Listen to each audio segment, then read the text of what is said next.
জীৱনৰ পোন প্ৰথমবাৰ আমাৰ শহীদ বান্ধৱ সমস্তৰ আজ্ঞাক্ৰমে আমি আজি মহাপুৰুষ মাধৱদেৱৰ এষাৰি বাণী আপোনাৰ সবৰ বাবে আগবঢ়াই দিব বিচাৰিছোঁ। ভুল হ'লে মাৰ্জনা কৰিব। ব্ৰহ্মাদি কৰি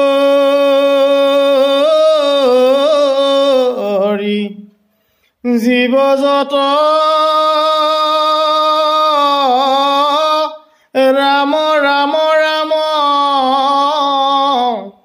ৰাম ৰাম মায়াৰ শয্যা মাজে আছয় ঘুমতি যায়। ও মায়াৰ শয্যা মাজে আছয় ঘুমতি যায়।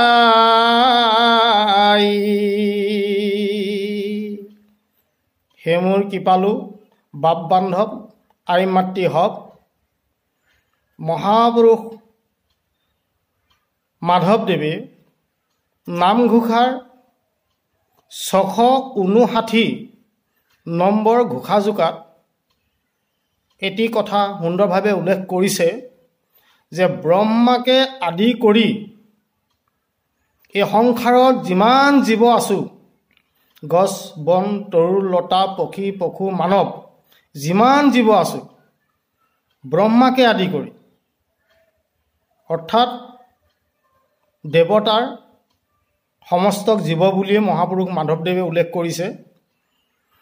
গতিকে আমি সমস্তখিনি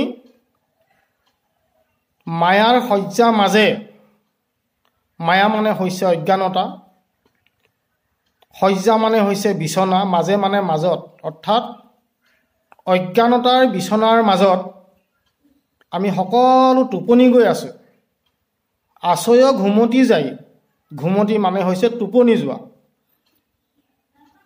এতিয়া প্ৰশ্ন হ'ল, ব্ৰহ্মাকে আদি কৰি আমি যিমান জীৱ আছোঁ এই সংসাৰত, আমি সমস্তখিনি যদি অজ্ঞানতা বিচনাৰ মাজত টোপনি গৈ আছোঁ, তেনেহ'লে আমাক টোপনি গৈ থকা এজনে টোপনি গৈ থকা আনজনক যিকোনো বিপদৰ পৰা ৰক্ষা কৰিব পাৰিবনে?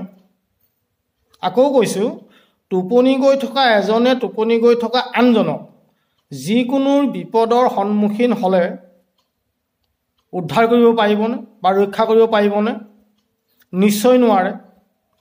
যদি টোপনি গৈ থকা এজনে টোপনি গৈ থকা আনজনক যিকোনো বিপদৰ পৰা ৰক্ষা কৰিব নোৱাৰে, তেন্তে আমি কাৰ আশ্ৰয় ল'ব লাগিব? কোনে আমাক ৰক্ষা কৰিব পাৰিব? এই সংসাৰৰ পৰা, এই অজ্ঞানতা আন্ধাৰৰ পৰা আমাক কোনে উদ্ধাৰ কৰিব পাৰিব? আহক আমি আকৌ অকণমান আগলৈ গুচি যাওঁ, নিশ্চয় আমি বুজিব পাৰিম। এ ৰাম তুমিহে চৈতন্য সনাতন,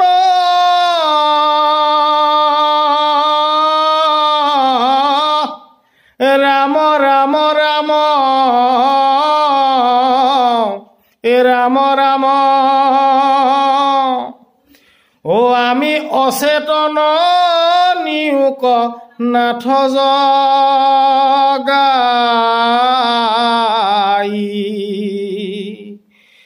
আমি অচেতন নিয়োক নাথ জগাই।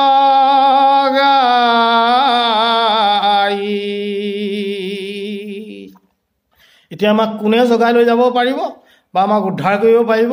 তুমিহে চৈতন্য সনাতন। হে প্ৰভু, তুমিহে সাৰ পাই আছা। চৈতন্য মানে হৈছে সাৰ পাই থকা। এতিয়া আমি সকলো চৈতন্য হৈ আছোঁ। তুমিহে চৈতন্য সনাতন, তুমিহে সাৰ পাই আছা প্ৰভু। সনাতন হৈছে ঈশ্বৰৰ অন্য এটা নাম।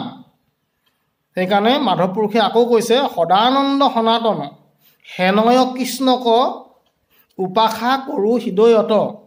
যিজন সদা আনন্দ মনে থাকে, সদানন্দ সনাতন, যি সত্য, যি অতীতত আছিলে, আজিও আছে, ভৱিষ্যতেও থাকিব, যাৰ নাশ নাই, সেইজনেই হৈছে সনাতন, অৰ্থাৎ হেনয় কৃষ্ণক, সেইজনেই হৈছে সনাতন কৃষ্ণ। ভগৱান কৃষ্ণক সনাতন বুলি কোৱা হয় বা জনা যায়। তাৰপিছত তুমিহে চৈতন্য সনাতন, হে প্ৰভু, তুমিহে সাৰ পাই আছা সনাতন, তুমি আমাক এই মায়াময় সংসাৰৰ পৰা উদ্ধাৰ কৰি আমাক লৈ যোৱা।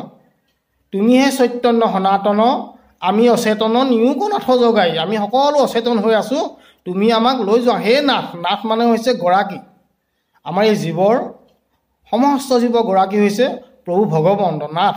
নাথ মানে স্বামীক, স্বামী মানে গৰাকী। এইভাৱে মহাপুৰুষ মাধৱদেৱে নামঘোষাৰ 659 নম্বৰ ঘোষাযোগাত ধুনীয়াকৈ উল্লেখ কৰিছে। এতিয়া চাওকচোন বাৰু, ইয়াৰ পৰা আমি কি বুজিব লাগিব? যদি সমস্ত দেৱতাৰ লগতে সমস্ত জীৱ যদি এই মায়াময় সংসাৰত টোপনি গৈ আছোঁ বা ঘুমতি গৈ আছোঁ, তেন্তে আমি নিশ্চয় বুজি পাইছোঁ যে আমাক উদ্ধাৰ কৰা এজনেই দেৱতা আছে, সেইজনে প্ৰভু ভগৱন্ত ঈশ্বৰ কৃষ্ণ।